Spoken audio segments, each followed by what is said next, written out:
This podcast is produced by the Harwood Productions Podcast Network. To learn more about the network and to find more of our shows, visit us online at www.harwoodpodcast.com.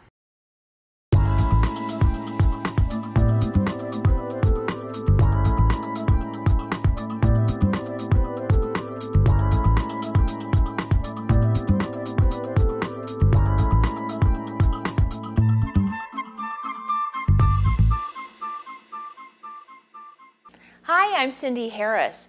In this episode, I'm making a dish from Mexico. It's a cinnamon pudding. This was a recipe that was sent in from one of my extra special viewers. Her name is Annie, and she lives in Sonora. And she was telling me that this is a recipe that her mother makes at home. So I definitely had to give it a try. I've made a couple of little adjustments with Annie's permission. So let me show you how I make it. To make this pudding, we need to get a medium-sized saucepan and a whisk. And we're going to start by adding 2/3 of a cup of sugar into our saucepan. Then for the thickener, I'm going to add 2 tablespoons of cornstarch. Then I'm going to take my whisk and whisk these ingredients together really well. I want that cornstarch to get really blended into that sugar. Now I've got 3 cups of 2% milk, and I'm going to slowly add that into my pan, and I'm going to continue to whisk so that the cornstarch doesn't lump up. Now I have to separate 3 eggs, and whenever I separate eggs, I always have a small bowl that I use to kind of get the whites separated from the yolks. And then I put the yolk in one bowl and the whites in another bowl. Now for this pudding, I need 3 egg yolks. And now I'm going to take my yolks and I'm going to whisk those into my milk. Now while you're whisking these, make sure you really get those eggs mixed in well, because if there's any little bits of yolk floating around as the milk heats up, that will start to cook. And the last thing I'm going to add is 1 stick of cinnamon. And I'm going to take this over the stove and start cooking it.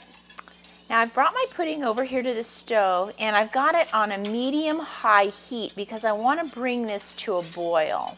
And it's important while I'm waiting for this to boil that I keep it moving with my whisk, because as that milk heats up, it's going to start thickening because of the cornstarch. So I want to make sure this stays as smooth as possible.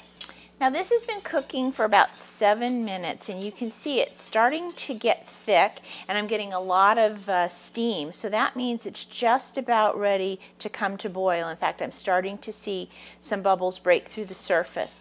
So at this point, I'm going to turn my temperature down to medium. I'm going to let this cook for about another minute or 2. Now this is nice and thick, so I'm going to turn my heat off. Now I want to take out my cinnamon stick. I'm just going to set that here. And then I have my bowl that I'm actually going to cool the pudding down in, and a strainer. And what I'm going to do is I'm going to pour the pudding through the strainer just in case any of that egg or any of the cornstarch started to lump up. Now the way we cooked it, you really shouldn't have much, but this is just sort of a safety, so that you get a nice smooth pudding. And I can see I got a couple of little lumps in there, but nothing bad at all. And now it's time to add 1½ teaspoons of cinnamon to our pudding. Now you're going to want to whisk this for about a minute or so, because we want to get that cinnamon to unclump. We want it to go in smoothly into this pudding, and now is the time to get it to do that. So be looking for any little lumps of cinnamon, and if you find them, then just take your whisk and whisk them out of there. Now at this point, this pudding is nice and smooth, but it's a little hot to eat right now. So what I'm going to do is I'm going to leave it in the bowl here on the counter for about a ½ an hour or so. Now, because this is a pudding, as it cools, it will form sort of a skin on top of it. Now for some people, they don't like that skin. So if you're one of those folks, just take a piece of parchment and just put it right on top, right on the surface of the pudding.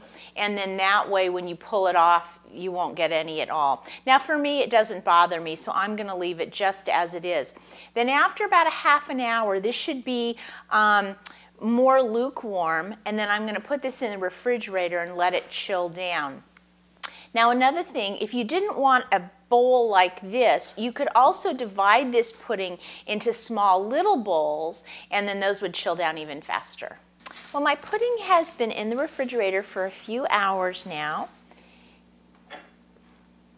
and it's super creamy. All you need to do is dish it out into a little bowl, and people will just love it. Well, I want to thank Annie again for sending me this recipe, and if you'd like to try it at home, just go to our website and go to the Sweet World show notes, and I'll have the recipe there for you. And as always, if you have any questions, please send me an email. I'll see you next time.